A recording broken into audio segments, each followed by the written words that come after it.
প্রথম প্রশ্ন জিজ্ঞেস করা হবে, মার রব্বুক, তোমার রব কে? বলেন, আমাদের রব কে? ওমা দীনুক, তোমার ধর্ম কি? বিষ্ণুবীর চেহারা দেখিয়ে বলা হবে, তারিফু মান হাযার রাজুল, এই লোকটারে চিনো? আমরা কি বলবো? আমরা চিনি, উনি আমাদের প্রিয় রাসূল মুহাম্মদুর রাসূলুল্লাহ সাল্লাল্লাহু আলাইহি ওয়াসাল্লাম। এরপরে জিজ্ঞেস করা হবে, এগুলো কোত্থেকে শিখলা? আমরা বলবো কোরআন থেকে। ফায়ুফসাহু লাহু কবরুহু ৭০ যিরাআন, সুন্দর সুন্দর উত্তর করতে পারলে আপনার কবরটারে ৭০ হাত লম্বা করে দেয়া হবে। ইফতাহু লাহু বাবুন ইলাল জান্নাহ, জান্নাতের দিকে একটা দরজা লাগিয়ে দেয়া হবে। ইউলবাসু মিন লিবাসি আহলিল জান্নাহ, জান্নাতীদের পোশাক পরিয়ে দেয়া হবে। জান্নাতের পোশাক কেমন হবে জানেন? রেশমের পোশাক। ওয়া লিবাসুহুম ফিহা হারির, the dress will be in Jannah with fine green silk with the gold embroidery. জান্নাতে যারা থাকবে তাদের পোশাক হবে পাতলা সবুজ রঙের রেশমের কাপড়ের পোশাক, যেটার মধ্যে গোল্ডের, স্বর্ণের ডিজাইন করা, এমব্রয়ডারি করা থাকবে। ওই পোশাক পরিয়ে দেওয়া হবে আর বলা হবে নাম কানাউমিল আরুস, বাসর রাতে জামাই যেমনি আনন্দে ঘুমায় তুমিও ঘুমাও। দুনিয়াতে অনেক কষ্ট সহ্য করছো, দুনিয়াতে পুলিশের দৌড়ানি, র্যাবের দৌড়ানি, আছে না নাই? ইসলামের পক্ষে যারা কথা বলে নিজ এলাকায় পরবাসী, আছে না নাই? আহা, মামলা হামলা, ঝক্কি ঝামেলা ঝুঁকি একটার পর একটা, তার পিছু ছাড়ে না। সে ঘুমাইতেও পারে নাই, চিল্লায় বলেন ঠিক কিনা?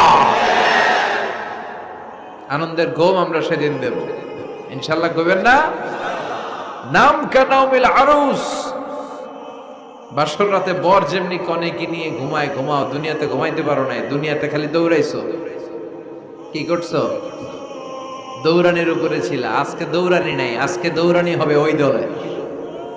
কথা কন? যারা ইসলামের পক্ষে ছিল না, আজীবন ইসলামের বাঁশ দিয়েছে, আজকে ওদেরকে বাঁশ দেওয়ার পালা। সেদিন হিসেব উল্টে যাবে। কথা বলেন? এবার ওদেরকে প্রশ্ন করা হবে, তুই ক মার রব্বুক, কয় আমি জানি না। কি জানোস? কয় কিছুই জানি না। কি যে জানি না ওইটাও জানি না। দ্বিতীয় প্রশ্ন, ওয়ামা দীনুক, তোর ধর্মের নাম কি? কয় জানি না। ফেরেশতারা কয় আর প্রশ্ন বাকি একটা, তারপরে আঙ্গ খেলা শুরু। ওমান হাযার রাজুল, do you know this person? দেখো তো এই লোকটার চিনা চিনা লাগে কিনা। কয় না, চিনি না, আমি কিচ্ছু জানি না, আমি কিচ্ছু মনে করতে পারছি না। খালি আমি মদ খাইতাম আর চিয়ার্স করতাম, এটা মনে আছে। আমি ইসলামের বিরুদ্ধে দৌড়াতাম, ইসলামের পক্ষের শক্তির উপর হামলা চালাতাম, এগুলো মনে আছে। কোরআনের বিরুদ্ধে ছিলাম, ইসলামের বিরুদ্ধে ছিলাম, বিশ্বনবীর বিরুদ্ধে ছিলাম। বিশ্বনবীর বিরুদ্ধে আমি বিষোদাগার করতাম, ইসলামের বিরুদ্ধে আমি জনপ্রচারণা চালাতাম। আজীবন আমার জীবনটারে আমি কাটিয়েছি ইসলামের বিপক্ষে। সুদ, ঘুষ, দুর্নীতি, যৌতুক, মদ ছিল আমার নিত্য সঙ্গী। আমি কিচ্ছু মনে করতে পারছি না, আমার ধর্ম নাই, আমার কিছুই মনে নাই। ফেরেশতারা বলবে ঠিক আছে, এবার আঙ্গ খেলা শুরু। ফায়ুতরাকু বিমাতারিকা মিন হাদিদ, লোহার হাতুড়ি দিয়ে এবার ওর পিটানো শুরু হবে।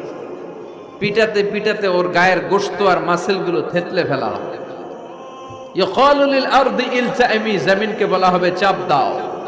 ফাতাখতালিফু আদলাউ,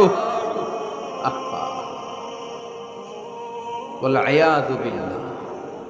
কবরের এক পাশের মাটি আরেক পাশের মাটি এমন ভাবে চাপ দিবে, ডান পাশের পাঁজরের হাড় বাম দিকে ঢুকে যাবে, বাম দিকের হাড্ডি ডান পাশে এসে যাবে। ওর চিৎকারে পুরো কবরস্থানটা থারথার করে কাঁপবে। ওরে বাঁচানোর তখন কেউ থাকবে না। ওর ক্ষমতা, ওর দাপট, ওর হুঙ্কার, ওর অহংকার ওরে বাঁচাতে পারবে না। চিল্লায় বলেন ঠিক কিনা? হাত্তা সাআ, কিয়ামত পর্যন্ত, কিয়ামত পর্যন্ত এই দুর্বিষহ জীবন সময় তার কাটতেই থাকবে। আল্লাহ কবরের এই আযাব থেকে তুমি আমাদেরকে বাঁচাও। সূরাতুল মুলক যারা নিয়মিত তেলাওয়াত করবে, আল্লাহর মেহেরবানিতে তাদের কবরে কোনো আযাব হবে না। করতে রাজি আছেন? কথা কয় না। করতে রাজি আছেন সবাই?